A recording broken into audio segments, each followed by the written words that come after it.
Doctor Rajesh Kumar Sharma, सह आचार्य समाजशास्त्र, राजकीय महाविद्यालय भैरोड।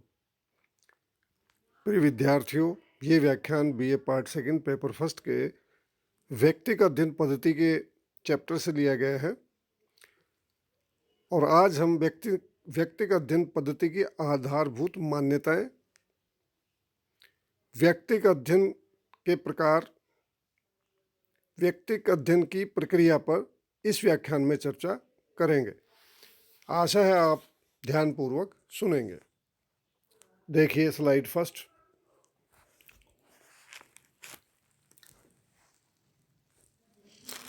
व्यक्तिगत अध्ययन पद्धति की आधारभूत मान्यताएं, basic assumptions of case study method. व्यक्तिगत अध्ययन में एक अथवा कुछ इकाइयों के अध्ययन से प्राप्त निष्कर्षों को समग्र यूनिवर्स क्षेत्र पर लागू किया जाता है, अर्थात विशेष अध्ययनों के आधार पर सामान्य निष्कर्ष निकाले जाते हैं। इसका कारण है व्यक्तिगत अध्ययन की कुछ आधारभूत मान्यताएं। ये मान्यताएं निम्नांकित हैं।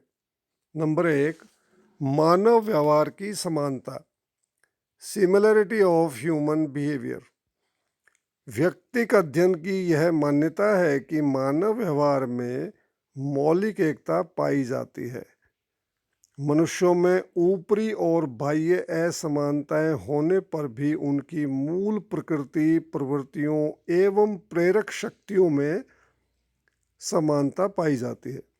समान स्थितियों में सभी मनुष्यों का व्यवहार एक जैसा होता है।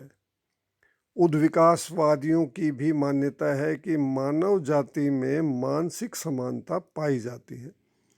इसी आधार पर व्यक्तिगत अध्ययन द्वारा निकाले गए निष्कर्ष सभी पर लागू किए जाते हैं।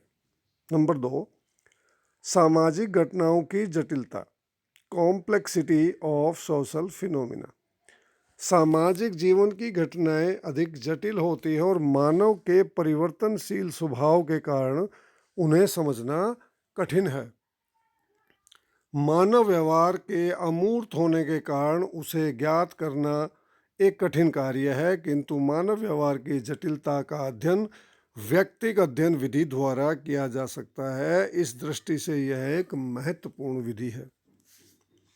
नंबर 3, समय तत्व का प्रभाव, इन्फ्लुएंस ऑफ टाइम फैक्टर। मानवीय व्यवहार तथा किसी घटना के अध्ययन में समय भी एक महत्वपूर्ण तत्व है। समाज में जो कुछ भी आज घटित हो रहा है वह भूतकाल की अनेक घटनाओं एवं प्रभावों का प्रतिफल है। किसी भी घटना या परिस्थिति के पीछे अतीत का इतिहास छिपा होता है, अतः किसी घटना को समझने के लिए उसके पूर्व की घटनाओं एवं इतिहासों को जानना आवश्यक है। व्यक्तिगत अध्ययन में किसी घटना को काल क्रम में कार्य कारण संबंधों के आधार पर देखा जाता है।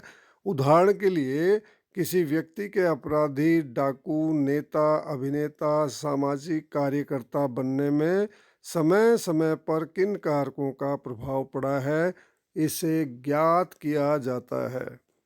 नंबर 4, परिस्थितियों की पुनरावृत्ति, रिपीटिशन ऑफ कंडीशंस। मानव व्यवहार परिस्थितियों से प्रभावित होता है। एक ही परिस्थिति बार बार घटित होती है और इकाई के संपूर्ण अध्ययन द्वारा यह ज्ञात किया जा सकता है कि मनुष्य एक ही परिस्थिति में किस प्रकार का व्यवहार करता है। एक ही परिस्थिति अन्य लोगों के जीवन में भी बार बार आ सकती है, अतः उसके प्रभाव का अनुमान एक ही इकाई का सूक्ष्म एवं गहन अध्ययन करके लगाया जा सकता है। नंबर 5, संपूर्ण अध्ययन, होल स्टडी। व्यक्तिगत अध्ययन पद्धति में किसी एक इकाई अथवा घटना के किसी एक पक्ष का नहीं वरन उससे संबंधित सभी पक्षों का अध्ययन किया जाता है। ऐसे अध्ययन में यद्यपि समय अधिक लगता है, किंतु जीवन की संपूर्णता में ही वास्तविक अध्ययन संभव हो पाता है। Next slide. व्यक्तिक अध्ययन के प्रकार, टाइप्स ऑफ केस स्टडी। अध्ययन की प्रकृति के आधार पर व्यक्तिक अध्ययन को निम्नांकित 2 श्रेणियों में विभक्त किया जा सकता है। नंबर 1, व्यक्ति का व्यक्तिक अध्ययन, case study of an individual. और दूसरा है समुदाय का व्यक्तिक अध्ययन, case study of a community. अब हम पहले को करते हैं। नंबर 1, व्यक्ति का व्यक्तिक अध्ययन, case study of an individual. इस प्रकार के अध्ययन में एक व्यक्ति के बारे में समस्त सूचनाएं एकत्रित की जाती हैं। इसमें उसके जीवन का प्रारंभ से लेकर अब तक के जीवन के इतिहास का अध्ययन किया जाता है।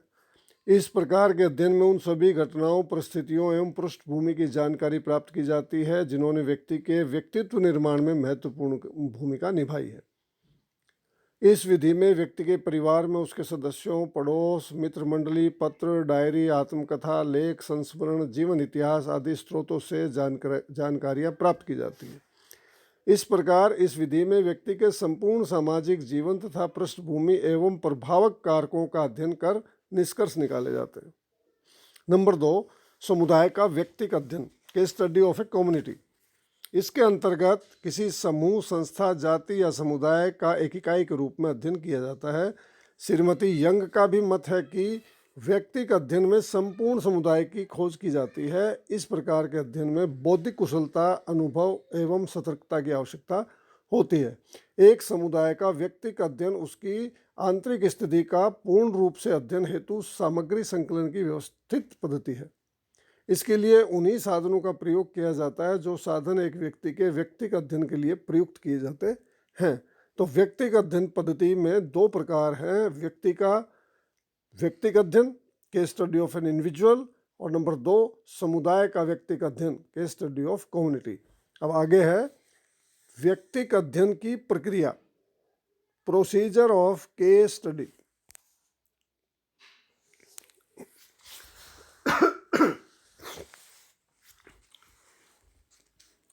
व्यक्तिक अध्ययन की प्रक्रिया, प्रोसीजर ऑफ केस स्टडी। व्यक्तिक अध्ययन एक सुनियोजित एवं व्यवस्थित अध्ययन है। इसमें अध्ययन की जाने वाली इकाई के बारे में सूक्ष्म, गहन एवं विस्तृत जानकारी प्राप्त की जाती है। इस विधि से अध्ययन करने के लिए निम्नांकित चरणों से गुजरना पड़ता है। नंबर 1, समस्या का विवरण, स्टेटमेंट ऑफ द प्रॉब्लम। इस पद्धति के अंतर्गत सर्वप्रथम समस्या के प्रत्येक पक्ष की स्पष्ट व्याख्या की जाती है। इसके बारे में भूत एवं वर्तमान की समस्त सूचनाओं का संकलन किया जाता है। समस्या के बारे में जिन पक्षों की व्याख्या करनी होती है उनका पहले से ही निर्धारण कर लिया जाता है। समस्या का वर्णन और उसकी व्याख्या इस विधि का प्रथम सोपान है। इस चरण में निम्नांकित बातों का विशेष ध्यान रखा जाना चाहिए। नंबर 1, अध्ययन समस्या का चयन, सिलेक्शन ऑफ केसेस। इसके अंतर्गत सर्वप्रथम यह तय किया जाता है कि किन व्यक्तिक या व्यक्तिगत विषयों पर अध्ययन किया जाएगा। ये व्यक्तिगत विषय 3 प्रकार के हो सकते हैं, साधारण हो सकते हैं, विशेष प्रकार के हो सकते हैं और असाधारण हो सकते हैं। नंबर 2, इकाइयों के प्रकार एवं संस्था का निर्धारण, determination of types and number of units. अध्ययन विषय के चयन के बाद अध्ययन के लिए इकाइयों की संख्या एवं उनके प्रकारों को तय किया जाता है। यह भी तय किया जाता है कि अध्ययन की इकाई व्यक्ति, परिवार, समूह, संस्था अथवा समुदाय में से क्या होगी और इसकी कितनी संख्या होगी। विश्लेषण का क्षेत्र, स्कोप ऑफ एनालिसिस। इकाइयों की संख्या निर्धारण के बाद यह तय किया जाता है कि समस्या के किन किन पक्षों का अध्ययन किया जाएगा। इसके अंतर्गत इकाई को प्रभावित करने वाले कारकों और उनसे प्रभावित होने वाले तत्वों का भी विश्लेषण किया जाता है। नंबर 2, घटनाओं का कालक्रम। समस्या की विवेचना के बाद विभिन्न घटनाओं के घटित होने के क्रम को ज्ञात किया जाता है। यह भी ज्ञात किया जाता है कि इस दौरान क्या क्या परिवर्तन घटित हुए। घटनाओं के उतार चढ़ाव के द्वारा भविष्य में होने वाले परिवर्तनों को समझा जाता है। नंबर 3, निर्धारक कारक, डेटर्मिनेंट फैक्टर्स।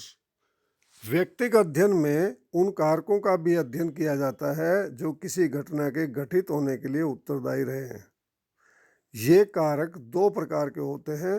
नंबर 1, प्रमुख कारक। ये वे कारक हैं जो किसी घटना के घटित होने के लिए मूल रूप से उत्तरदायी रहे हैं। उदाहरण के लिए, व्यक्ति को अपराधी बनाने के लिए उसके साथियों का योगदान अथवा गरीबी प्रमुख कारक हो सकता है। नंबर 2, सहायक कारक, सब्सिडरी फैक्टर्स। ये वे कारक हैं जो प्रमुख कारकों की सहायता करते हैं। उदाहरण के लिए, व्यक्ति को अपराधी बनाने में गरीबी के अतिरिक्त पुलिस का अत्याचार, माता पिता का उपेक्षापूर्ण व्यवहार एवं मानसिक तनाव आदि सहायक कारक के रूप में कार्य कर सकते हैं। नंबर 4, विश्लेषण एवं निष्कर्ष, एनालिसिस एंड कंक्लूजन।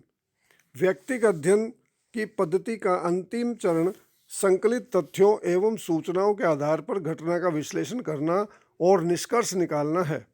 निष्कर्षों के आधार पर ही सामान्यीकरण किया जाता है।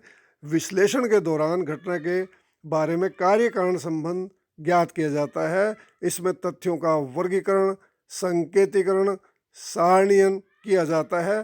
साथ ही समस्या का निदान और उपचार भी प्रस्तुत किया जाता है। इसमें अध्ययनकर्ता द्वारा अध्ययन की कमियों एवं भविष्य की संभावनाओं का भी उल्लेख किया जाता है। प्रिय विद्यार्थियों, व्यक्तिगत अध्ययन पद्धति से जुड़े हुए प्रिंटेड मैटर और सामग्री आपके व्हाट्सएप ग्रुप पर भी भेजी जा रही है। उसका अध्ययन करें और इस व्याख्यान ऑडियो वीडियो को सुने और अपनी तैयारी करें। आशा है आपको ये व्याख्यान अच्छा लगा होगा और अब ये व्याख्यान यही समाप्त होता है। धन्यवाद।